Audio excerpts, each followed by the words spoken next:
Good morning. My name is Henry, and I will be your conference operator today. At this time, I would like to welcome everyone to the 2019 Q4 Sallie Mae earnings call. All lines have been placed on mute to prevent any background noise. There will be a question and answer session. If you would like to ask a question during this time, simply press star and the number 1 on your telephone keypad. If you would like to withdraw your question, press the pound key. Thank you. Now, I would like to turn the call over to our presenter today, Mr. Brian Cronin, Vice President of Investor Relations. Sir, you may begin your conference. Thank you, Henry, and good morning, and welcome to Sallie Mae's fourth quarter 2019 earnings call.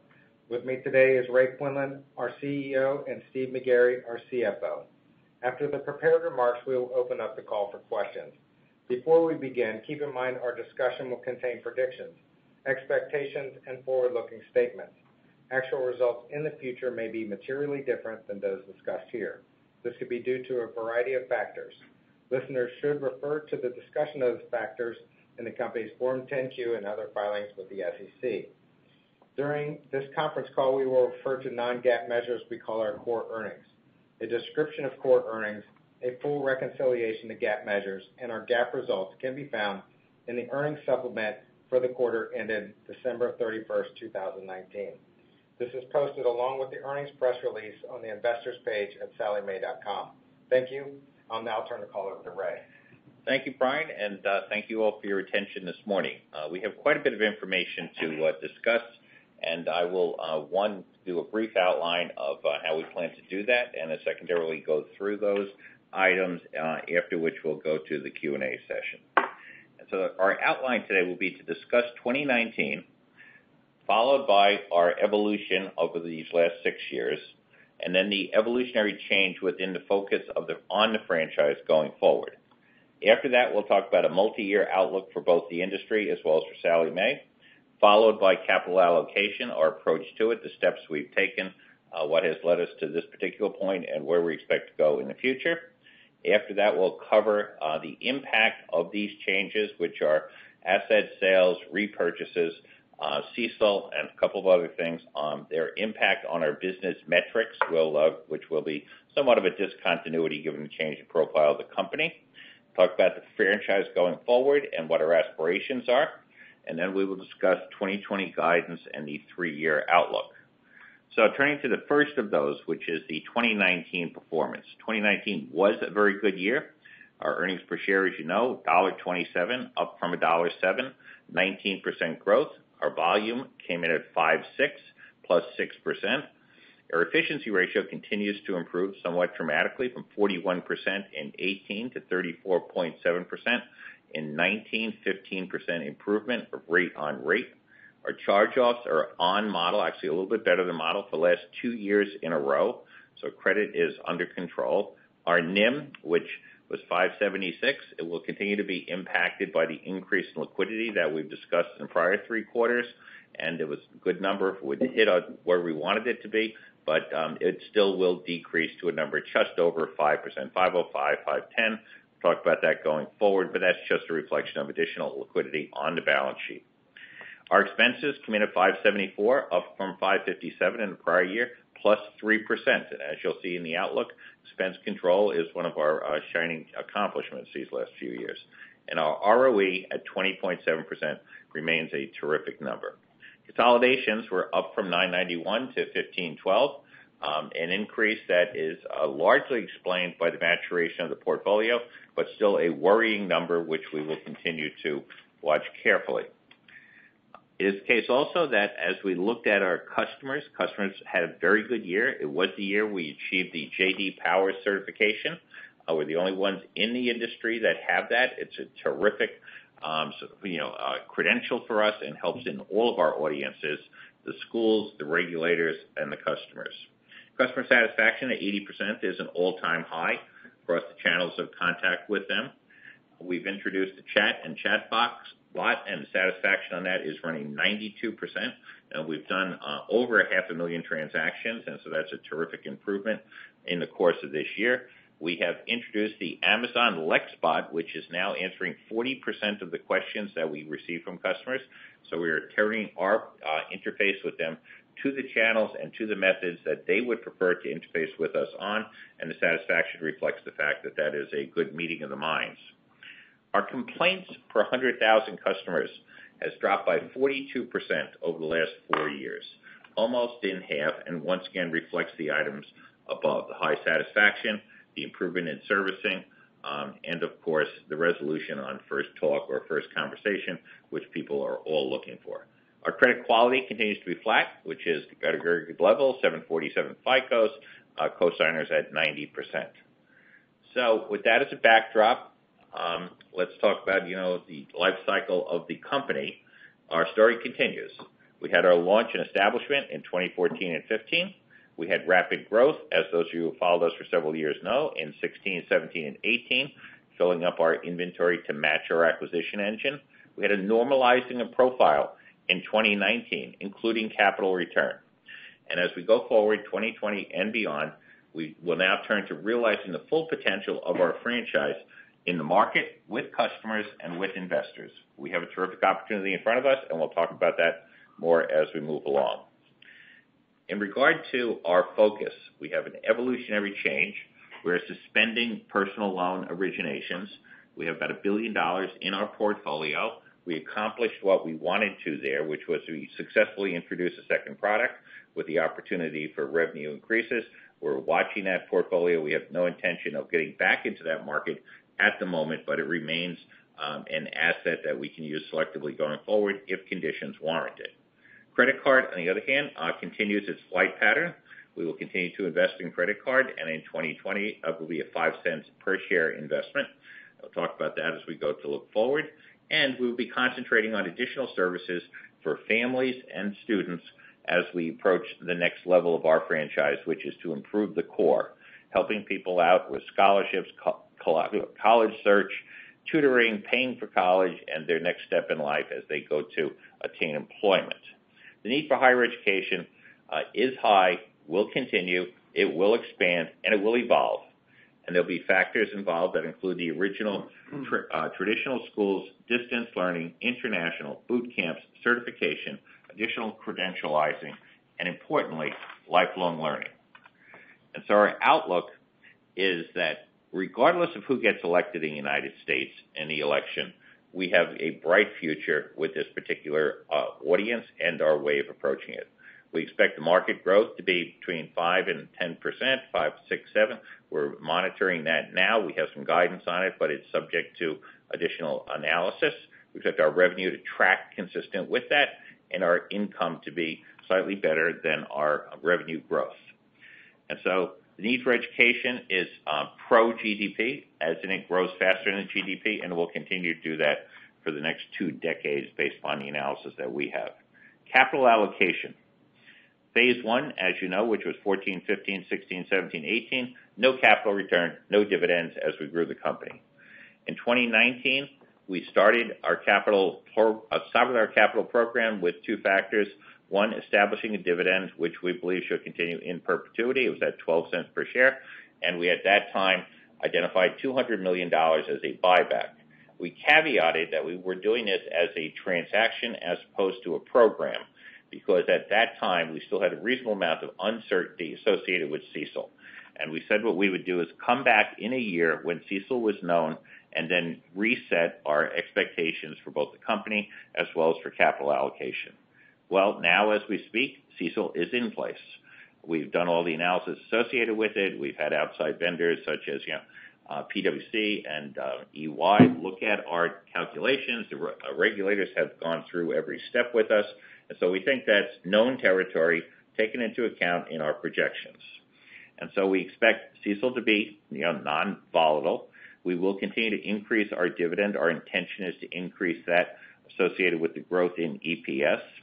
We are now initiating asset sales at $3 billion per year. And the $3 billion for the gain that we expect on the sale and the capital that is freed up as a consequence of not having those assets on the balance sheet will allow us to execute on our authorized $600 million buyback. When we did that, the authorization is significant.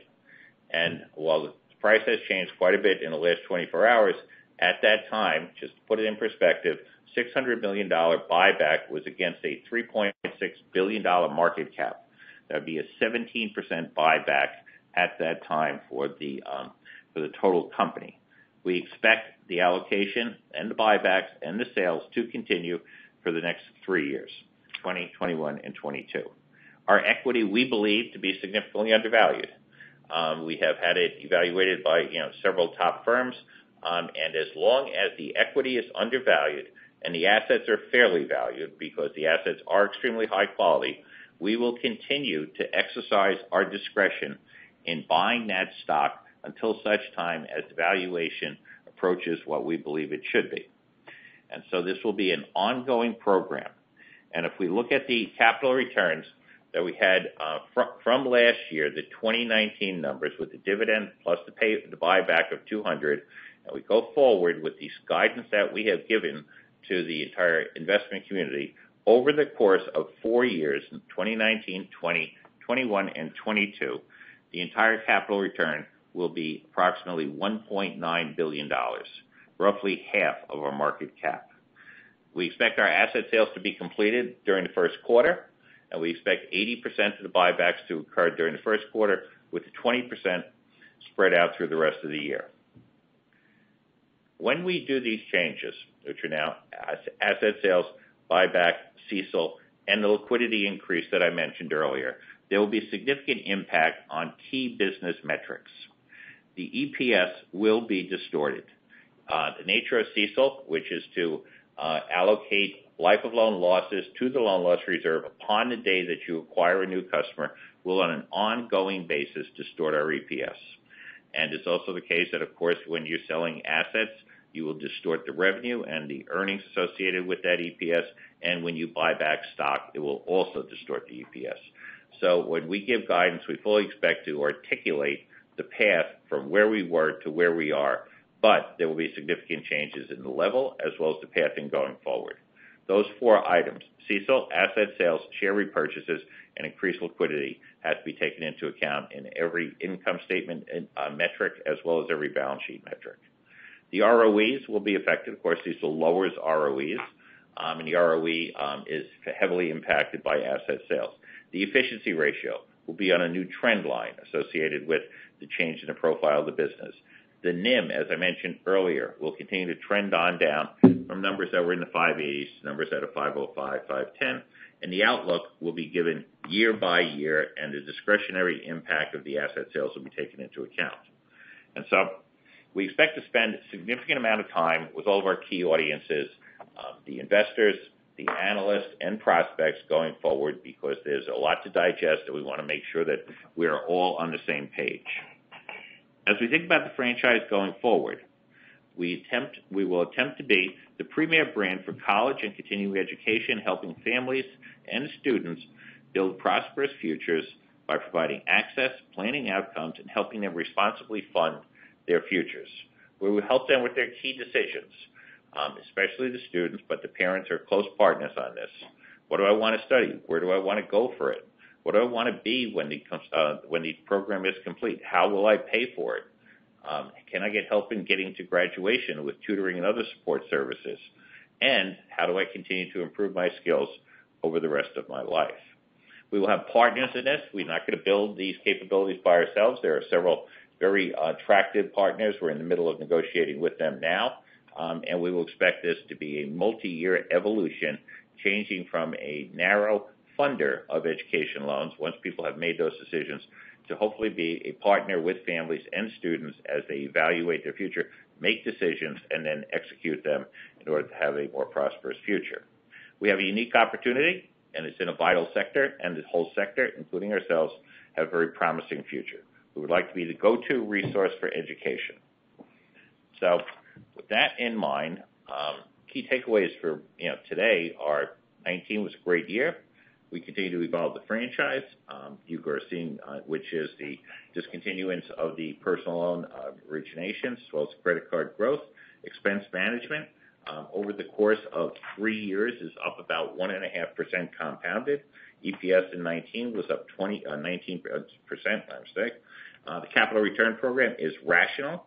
The dividends will continue, and the buybacks will be on the parameters that I discussed. We are obviously very closely watching the presidential election, but we don't believe it actually will have much impact on the industry. We are watching carefully consolidation loans as we look at two potential risks for the company. Our organic growth going forward will track the industry, and we expect the industry to grow 5-6%, our revenue to grow along with that, and our EPS to grow a little bit better. In regard to specific guidance, the core earnings of $1.85 to $1.91 is a GAAP-to-GAAP comparison. It'll be up 48% from 2019 to 2020 and clearly reflects the asset sales. Provisions for credit losses at that 285 to 305 are on model as the last 2 years have been. Same with the portfolio net charge-offs. Originations at 6% will track where the industry has been moving, although as I mentioned earlier, we're doing more analytics in regard to that to see if there's increased opportunity for us on that subject.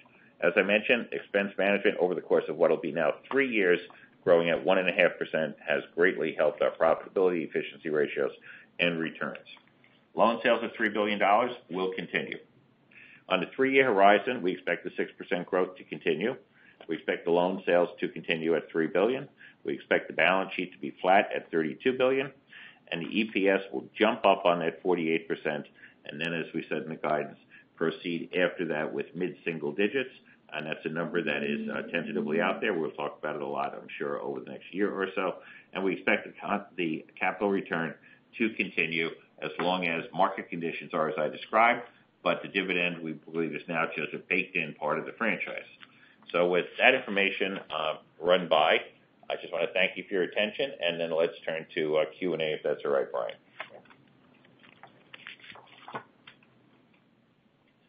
Henry, we're ready for questions and answers.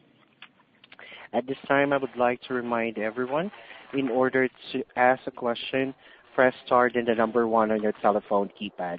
We'll pause for just a moment to compile the Q&A roster.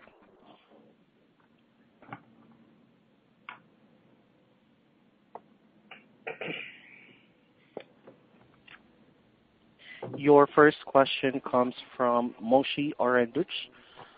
Sir, please ask your question. Your line is now open. Great, thanks, and congratulations on this, set of big changes out there. Ray, maybe could you, you're very welcome. Could you just expand a little bit on, the process that you went through to come to this point? Talk a little bit about the way, you think about the gains that can be realized on the sale of the loans and how that market looks. And also, just a little bit about the process and the discussion with the regulators as to how they've, kind of approached this as well. Sure. Well, first things first, how did we come to this point? We, as everyone on the phone knows, have for quite a while now thought our stock was undervalued for a variety of reasons. And we also believe that our assets are very high quality, and we have tested that assumption, and that turns out to be a point of consensus. And so if we were to look at where we were when we had the original analysis at, let's say, 8 and change for the stock price and a $3.6 billion market cap, it is the case that you would sell an extra portion of your assets in order to get a gain and the liquidity associated with that, including freeing up the capital, at such a rate that the proportion of your portfolio sold is less than the proportion of the assets being bought back. And so there's a clear arbitrage opportunity. If you were to evaluate our entire balance sheet at what you think you could sell it for this evening, given that the credit markets are in very good shape at this point, it would exceed the market cap. And so that we thought was, this idea that the company's worth more in liquidation than it is on an ongoing basis, we think is a mistake. And we think there's an arbitrage opportunity as long as that discrepancy exists. So it was quite compelling when you look at the stock. And so the assets, as far as what's going on there, we're in active negotiation, so I will not comment on the price of those assets. But those of you who know us over a number of years know that we sold assets in 14 and 15 of similar quality, and the market today is somewhat like that. And so we'll discuss this in detail at our first quarter earnings release. and when we have our April call, but right now it's in process, and I think it'd be inappropriate to comment on specific prices. Suffice it to say there's keen interest in our assets, including some firms that bought the assets back in 14 and 15 who are anxious to get more, which is quite gratifying. And so we think that, one, we will get a reasonable price for the assets. Two is that's a market that's deep and rich, and that we continue to do that on an ongoing basis. Three is the equity is clearly undervalued, and we will continue to buy equity as long as it is undervalued. In regard to the regulators require a one-year budget outlook, which we are happy to provide, apropos of their calendar. But in addition to that, Steve, myself, and Paul Thom, who's the president of our bank, on a regular basis head to Salt Lake City and San Francisco, and we discuss with the regulators not only the one-year outlook that they require, but our three-year outlook, just to ensure that there are no surprises between what our intentions are and how they would evaluate things. Suffice it to say, our regulatory interfaces are excellent. They are aware of everything we're doing, and that's a base that has been covered off, as we have done the last 6 years. We're in a no surprises business with the regulators, and they seem to find that to be a good stance. Well, Ray, I certainly would agree with you about the price of the assets versus the price of the stock. The follow-up question that I've got just has to do with how you think about expenses. You've done a really great job over the last 2 years, in particular, on that. And how should we think about kind of that long-term trajectory given this new strategy? I think that the expenses, as I agree with you, the last 2 years have hit a nice plateau, and as I said, the 1.5% compounded growth rate has obviously helped our efficiency ratio quite a bit. We expect to continue to have ROEs that are excellent, and we will make decisions on both expenses and revenues on a cost-benefit basis. And as I said, the largest variable in our forward thinking is what is the actual size of the market? Who is in it? How do they work? What do we think expenses will be in regard to capturing an appropriate market share? And so right now, I think the right thing to do, Moshe, is to stay with our guidance for 2020, which is excellent. And then if we make incremental investments in with any expenses, we will certainly do that with a strict discipline of cost benefit and high ROEs. But right now, our intentions is to keep expenses under control unless we see a revenue opportunity that is worth keeping. So the business model cranks along on a regular basis, and then incremental changes as the world changes, we'll be transparent about. Great, thanks, and congratulations on all of this, in addition to exiting the personal loan business. Thank you.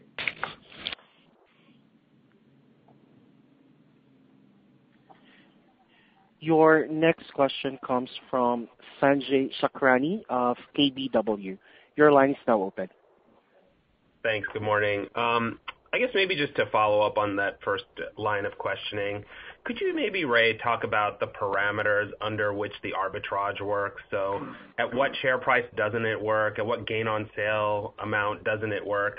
And then, Ray, you kind of talked about being the resource for education management, and I guess I was just trying to think about what happens in year 4. Like, do you continue to do this if the market doesn't appreciate the value of the portfolio, or kind of what did you mean by that? Are you transitioning the model to more of a consultative type model?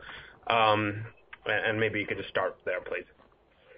Okay, sure. So 2 key questions. One is, what is the price relationship at which the arbitrage works, and when doesn't it work? And then secondarily, as we add additional services, how will we evaluate those? And so in regard to the first, as I said, if we started with parameters that were, extant, let's say on January 1st of this year, as I've run through those numbers, you can see that the balance sheet actually had a higher value than the market cap. That is a clear arbitrage opportunity, because if we liquidated those assets, we start refilling them tomorrow morning, and there are additional income associated with that. So that play is both, an event as well as a program.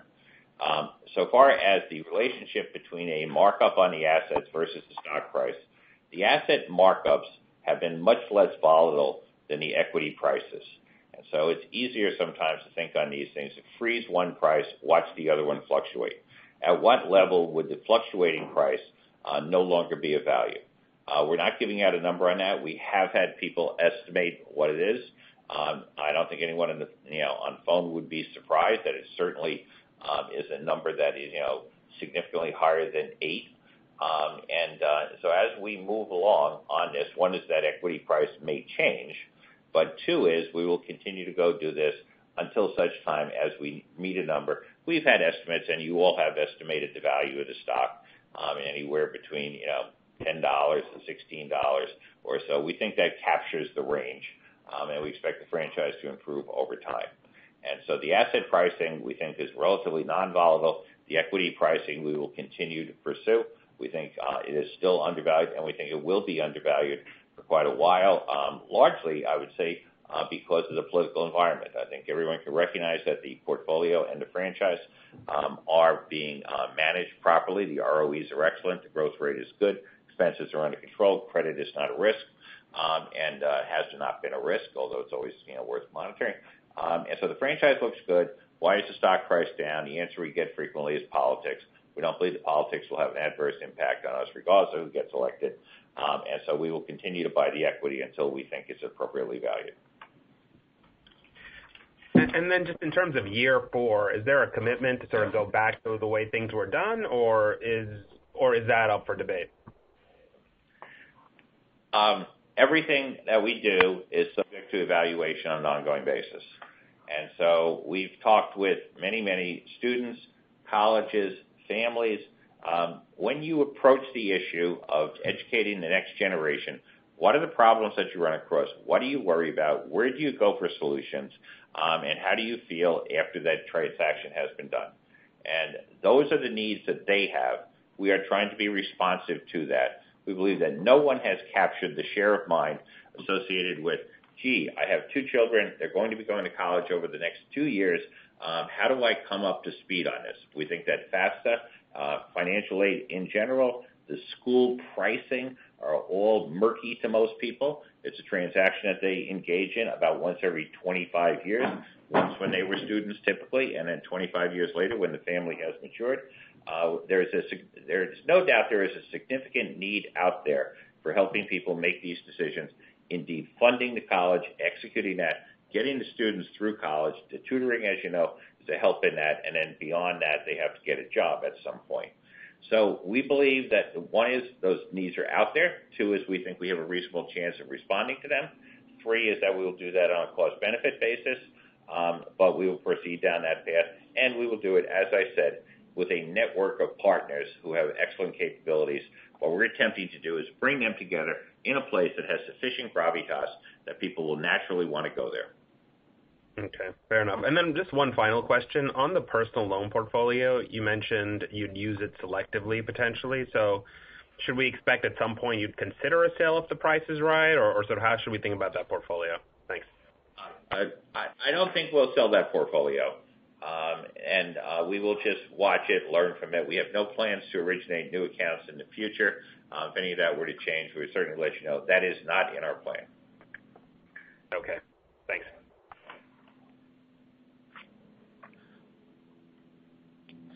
Your next question comes from Mr. Michael Kay of Wells Fargo.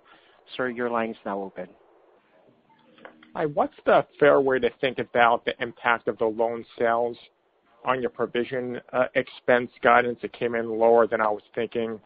I believe that provision expense guidance is net of the loan sales. I mean, is it as simple as taking that $3 billion times 6.7% reserve rate to get like a $200 million benefit? So really, absent the sales, the provision expense would have been, 485 to 505. Yeah, that's pretty close, Michael. The actual reserve rate on the existing portfolio is a little bit higher than that, but I think you're heading in the right direction. Okay. And want to talk a little bit about consolidations. You're highlighting it as a risk. Maybe can you talk about what you've been seeing in the consolidation market, and also wanted to get your thoughts on 2020. What kind of estimate do you have, where consolidations could be in 2020? Sure. So built into our model for 2020, we expect to see about $1.7 billion in consolidations. The consolidation market really hasn't changed all that much, Michael. It's the same players out there. The reason why we saw an uptick in consolidations this quarter is quite simply because we have the big November, December repay wave going through the books, and the consolidators basically target students in the grace period and into early repayment. So we continue to think that consolidations will level off as the portfolio matures, and we continue to see consolidations trail off significantly from older repay cohorts.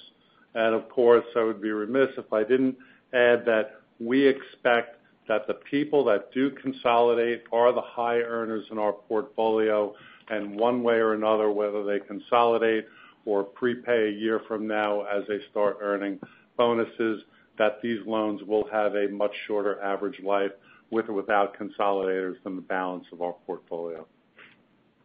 Any update on the defensive product? I know you tried something. It seems like it didn't work. Was any progress with trying something new? No, Michael. We haven't made any additional progress on a way to target our existing portfolio and retain people that are likely consolidation targets. Okay. Thank you very much.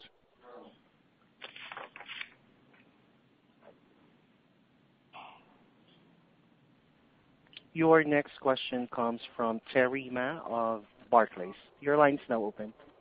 Hey, good morning. Can you talk a little bit more about what the impact of CECL Day 2 is, and if you didn't sell your loans, and how much that actually factored into your strategic decision-making? Well, two things. One is selling the loans had nothing to do with CECL. That is, there was no reason to get those assets off the books. They were just as profitable as anything else we have, which, as you know, have an excellent profile on NIM, losses, expenses, and ROE. And so we should divorce the asset sale discussion from the CECL impact, both day 1 and day 2. And I'll ask Steve to talk about one initial impact and then what happens on an ongoing basis. Yeah, so I think your question has largely been answered, but the CECL reserve, we will continue to book a life of loan reserve for loans on the balance sheet, and obviously the CECL provision guidance that we gave does include the impact of reducing the CECL allowance as loans come off the balance sheet. Okay, got it. And then in terms of consolidation activity, how much does heightened consolidation activity actually impact your gain on sale margins? It was a very different market in 2014-15 in terms of consolidation activity when you were actually doing your sales. So the answer to that question is obviously prepay speed is a very important variable when people are calculating the value of a loan portfolio. Back in 2014 and 15, when we were pricing these portfolios, the prepay speed that people were assuming was much lower than the prepay speed that they're assuming today. However, the offsets to that have been cheaper cost of funding in the market for a student loan portfolio, as well as lower expected defaults, as we've demonstrated the value and the consistency of the portfolios that we manage here at the company. Okay, thanks. That's it for me.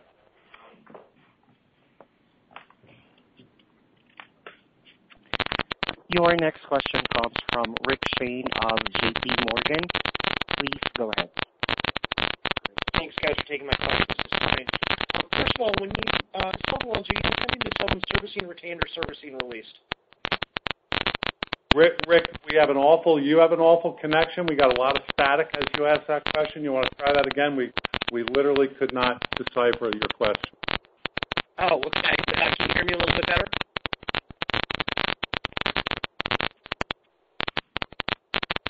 Hey, guys, I'm going to dial back in. Thank you, Rick.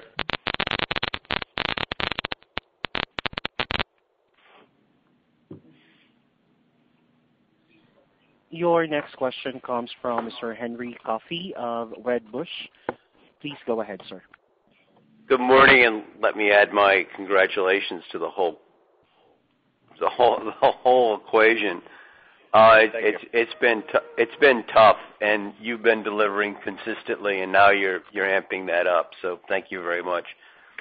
Number one, and this is I heard part of Rick's question, and I had the same similar question.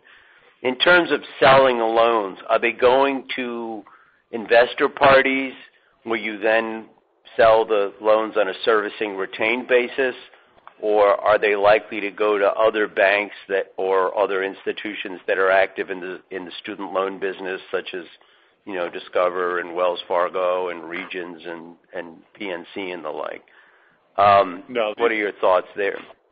These portfolios, by and large, will go to investors, and they are very interested in us continuing to provide our high-quality servicing. So they will be sold servicing retained and ultimately end up in investment portfolios. Yeah, and to that, our core strategy is developing relationships with our customers.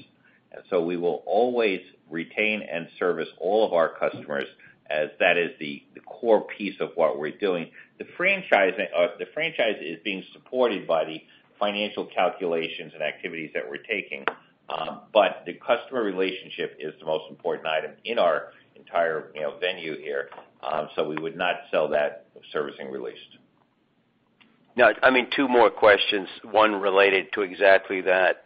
The biggest challenge of your business is how do you turn this loan into a kind of a lifetime equation. And the service packages that you're talking about providing, are these things that you get to charge for, and are you likely to put this package together by acquiring vendors, or is it all going to be sort of third-party vendors operating under the Sallie Mae hood? One is it's an evolving picture. Two is the services that we're currently looking at are information providing as well as decisioning tools. And some people are charging for those. Some people have them as giveaway package. As we formulate our profile, we'll be very concerned with or very focused on what the market is for individual services. We will work through partners. There will be some of them. We've identified several that have excellent, I'll call it, rifle shot type of capabilities. We expect to combine that into a platform that's more user-friendly, more holistic, and the pricing on it will be dependent upon the individual service. And then in terms of the dividend, should we just expect a steady payout ratio? We should expect that it is our goal that dividends will move with the EPS. Great. Thank you very much.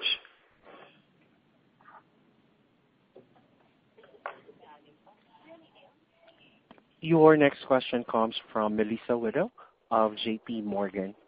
Your line's now open. Hey, guys, it's Rick. Hopefully you can hear me this time. Yep. Excellent. Much better. Well, it sounds like Henry addressed the first part of my question, which is the whether or not you're going to sell the portfolio servicing retained or servicing released. Will you provide a breakout going forward of the retained servicing portfolio so that we can model that? Yes. Yes, we can release bank-owned and bank-serviced portfolios, and we do that now. And by and large, the portfolios perform identically. So yeah, and you'll see you will see that performance. Great. And the next question is, I'd like to talk a little bit about the cadence of the sales. Ray, you had indicated that the sales will be extremely front-loaded this year, and given the expected origination volumes in Q1, presumably that's a mix of Q3, Q4, Q1 20 volume contributed to that portfolio. On an ongoing basis, would you expect to generally do this as a single annual sale, or will you go back to the historical pattern of doing a couple of sales a year? We haven't calendarized the years beyond 2020, but for 2020, we have the inventory sitting here. We have interested buyers. As I said earlier, we're in the process of negotiating those deals. Things look very favorable, and given that the share count is important, we think that executing these things early in the year, both the sale as well as the buyback, is in everyone's best interest. Got it. And then last question. In terms of gain on sale margin, you guys have discussed the impact of consolidation. You've discussed the impact of lower base rates. I am curious if you think that there is any impact in terms of how buyers are looking at pools related to CECL. Is there, to the extent I'm assuming they're securitizing them, it probably doesn't make it's probably not significant, but to the extent you have buyers who are considering putting the loans on balance sheet, that may be a consideration as well. Have you seen a CECL-related impact in terms of pricing? No, Rick, CECL isn't really impacting the pricing of these portfolios. So it's not really an issue, and it's actually one of the benefits. Mm-hmm. Okay. Great. Thank you guys very much. Actually, Rick, one other thing. Basically, what we're selling is representative samples of the portfolio. So if you're modeling purposes, you shouldn't really anticipate any major changes in the company's similar to what we've done in the past. Yeah, and that is how we've done it in the past. Got it. And just so for sort of a clarification related to that, from a vintage perspective, I am assuming it is new production, so it's not going. So we should assume that the portfolio distribution in terms of vintage or seasoning is the same, but you will be selling production that's been created within the last 12 months. No, that would not be a good assumption. As Steve said, if you thought about the portfolio and all of its vintages, and you said, gee, we're going to take $3 billion out of this, we would take it exactly proportional to the way the current portfolio is laid out, so that the sold portfolio and the retained portfolio are virtually identical. Okay, I misunderstood that. I assumed you meant in terms of credit quality, et cetera. Thank you for clarifying that.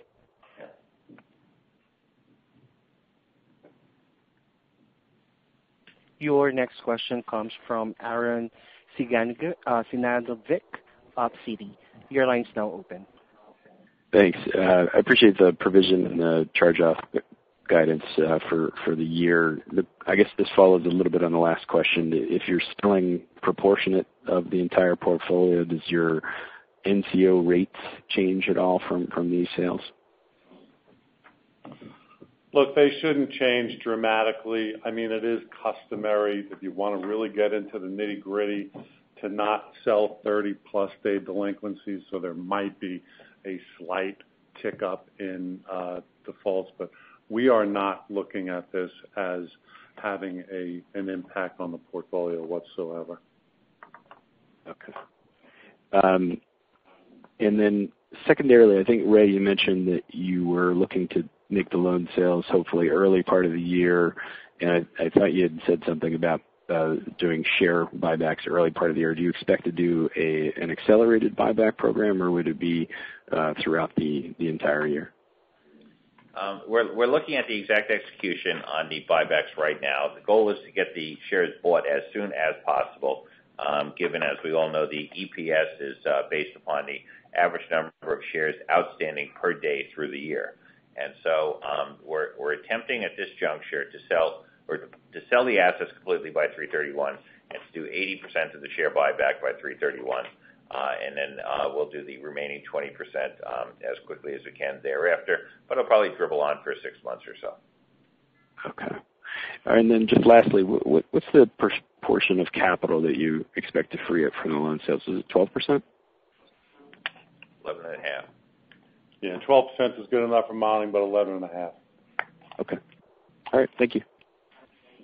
Thank you. Your next question comes from John Hecht of Jefferies. Your line's now open. Morning. Congratulations on the strategic changes, and thanks for taking my questions. Yeah, most of my questions have been asked and answered, but I will ask that you're running off the personal loan portfolio. It sounds like for the time being, what is the duration of that, just in terms of us thinking about reducing the income from that portfolio as well as, running off the allowance tied to that portfolio? Very short average life, John, maybe probably a year and a half remaining on it. I mean, it's going to run off pretty quickly. Okay, and then you talk about anticipation of 6% origination growth, which is consistent, I guess, with industry growth rates. At a high level, what can you talk about with respect? We see the consolidation trends, but on the front end, is there any change with market participants or competitive factors there, or has that been a pretty stable market? It's stable in proportions, so that the major competitors, who are the established banks of ourselves, Citizens, Discover, Wells, and SunTrust, consistent. And then there is a collection of competitors who are not those and have relatively small market share, but come and go. And so we've seen many competitors come in. They're there for a year or two. I think SoFi has actually been in more than once. So that group of competitors is one, very aggressive in their acquisitions. They are on a little bit different business plan than we are from standpoint of whether or not volume is important to them versus ROE.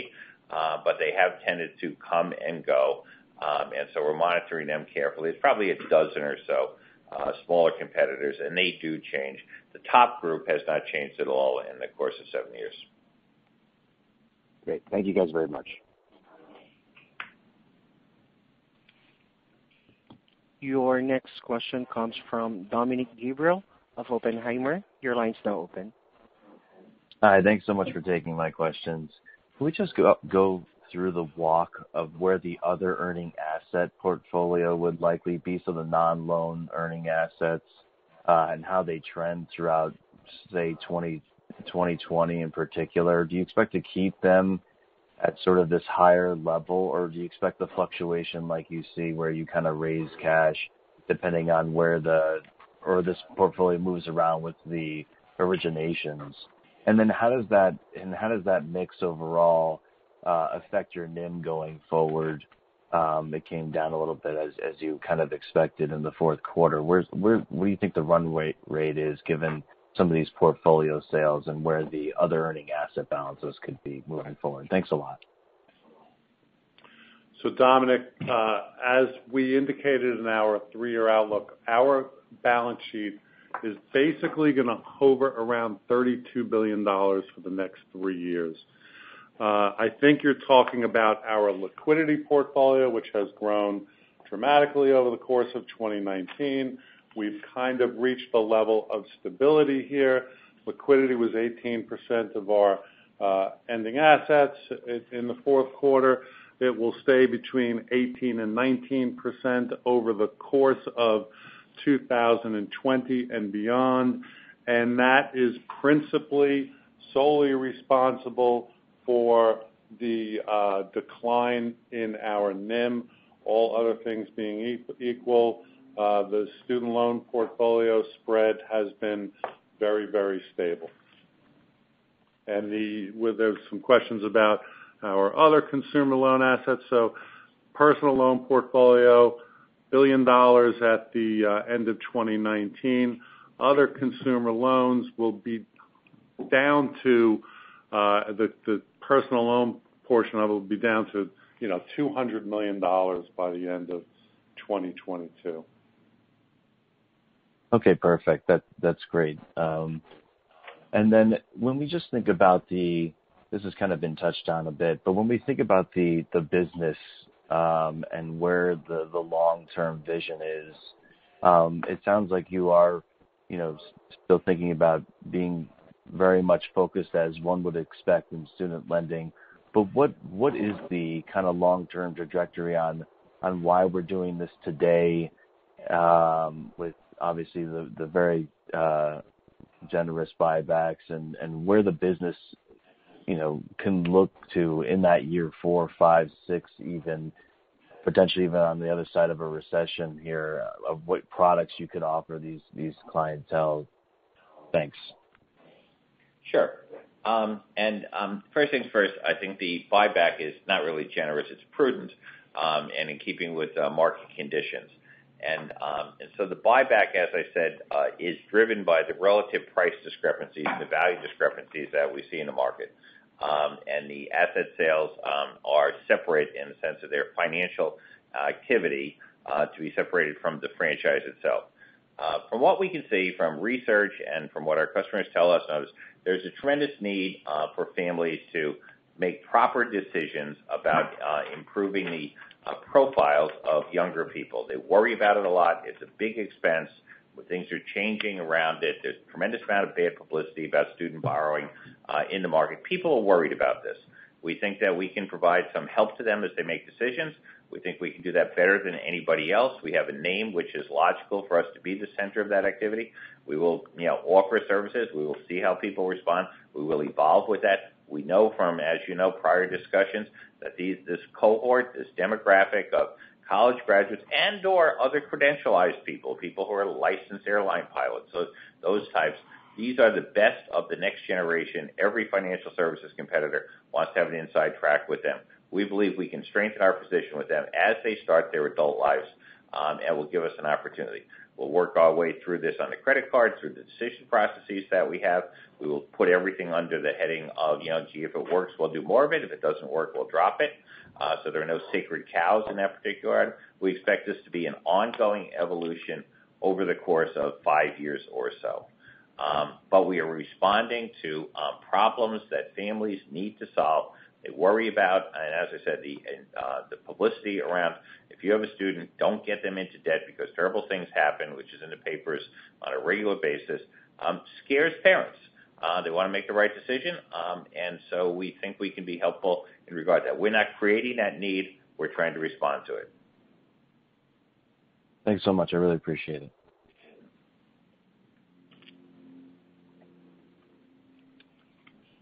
Your next question comes from Jordan Hymanitz of Philadelphia Financial. Your line's now open. Thanks for taking my question. My question concerns political, quote, risk, and I'm just wondering, could it be political benefit? In other words, if there really is some sort of, federal program for free or reduced college, don't you think that could drive more and more people towards private schools the same way as free public schools is driving more and more people towards private schools?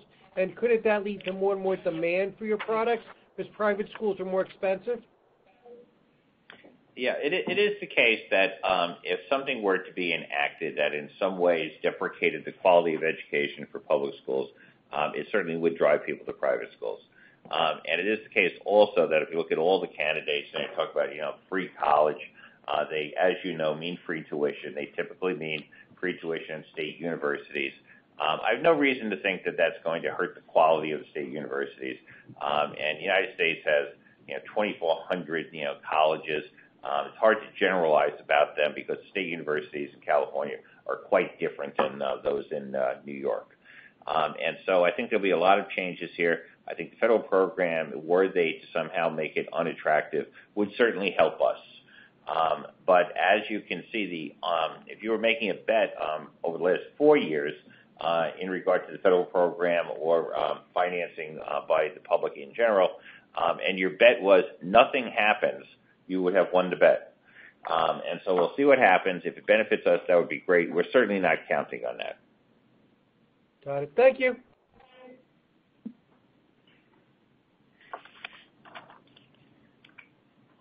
Your next question comes from Henry Coffey at Wedbush. Go ahead, sir. Yes, this is just a follow-up question. In terms of understanding, remember the initial CECL ad? So on day one, there was an ad on January the 2nd, and then you're going to sell some loans by the end of the quarter, and there will be a reversal. And on the assumption that you had to report numbers every single day to us, can you give us some idea of what that initial ad is now going to look like, and what it will look like once we've got the sale transaction done? It's a hit to capital, and it's a build to the reserve. So Henry, the initial ad we disclosed at $1.2 billion, $900 million tax adjusted. We disclosed the reserve that we're going to book for CECL for the full year, which is going to come in between 275 and 285 to 305, and that already has built into it the reduction from the loan sales, which is $200+ million. So those are all the moving pieces. So 1.2 up, 0.2 down. Does that clear up? Wait. So you add $1.2 billion to the reserve on day one. Yes. Which hurts equity by $900, and then we move forward from there. That's right. You said 1.2 up, 1.2 down. The down part was no 1.2 up, 0.2 down. Yeah. Okay. Oh, okay. Thank you very much. Excellent. Thank you. You're welcome.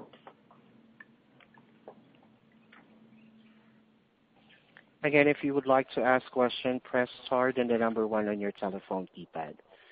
Your next question comes from Bill Ryan, Compass Point. Go ahead, sir.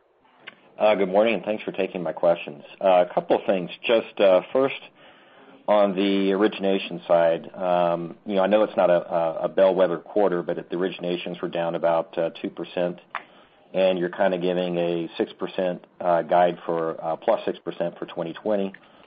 Was there something in Q4 that may reverse out in 2020, or do you plan on making some changes, whether it's pricing, what you're willing to finance, a little bit more non-traditional? Can you give us a little color on Q4 and then kind of the outlook? And the second thing, obviously going through the guidance, you put out some measures for a pro forma earnings report for 2020 that you were going to be using. That's obviously been abandoned. Behind the scenes, we've heard the SEC has been, kind of quote, encouraging companies not to use pro forma accounting. I was wondering, what the decision was to kind of move away from that. Was it this background noise we've kind of heard from the SEC, or basically since you've adopted the new business model or an updated business model that you just didn't feel the need to do a pro forma methodology? Thanks.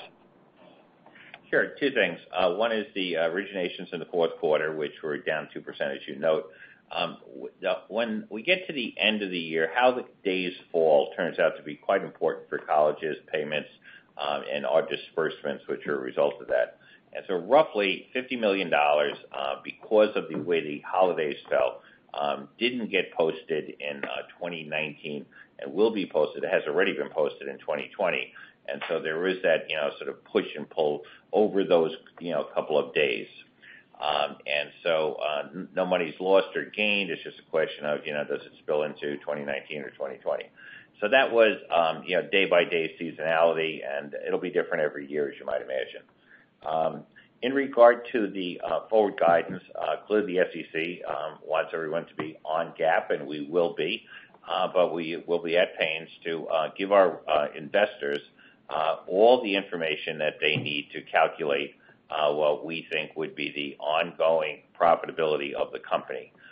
But we are bound by the rules to sort of publicize and publish GAAP. We will do that, but we will make it very clear any adjustments that we're making, the funding of the provision, let's say, versus the actual losses in a particular period will both be available for modeling purposes.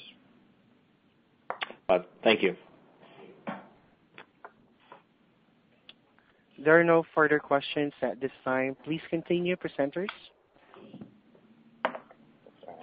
Okay, well, thank you all for your attention. We very much appreciate it. And there's been a lot of information transmitted. I'm sure we'll have many follow-up conversations. The changes, I should say, are all, we believe, very positive. They are all at our discretion. We're making these changes because we do think it's an improvement for both the franchise as well as for our investors. Not to miss the fact that 2019 was a very good year for us. The franchise continues to evolve. We are now in stage 4 of capital return and rational approach to that, with CECL behind us, with a rapid growth behind us. And we fully expect that, one, we will have a very profitable franchise going forward, excellent returns, good growth prospects. Clearly, as I said, there are many unmet needs that American families have as they approach trying to do the best they can in order to ensure a prosperous future for the next generation.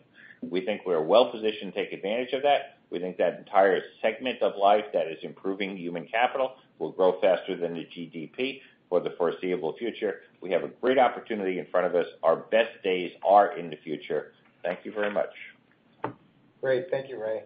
And thank you for your time and your questions today. A replay of this call and the presentation will be available on the investor page at SallieMae.com. If you have any further questions, feel free to contact me directly. This concludes today's call. This concludes today's conference call. You may now disconnect.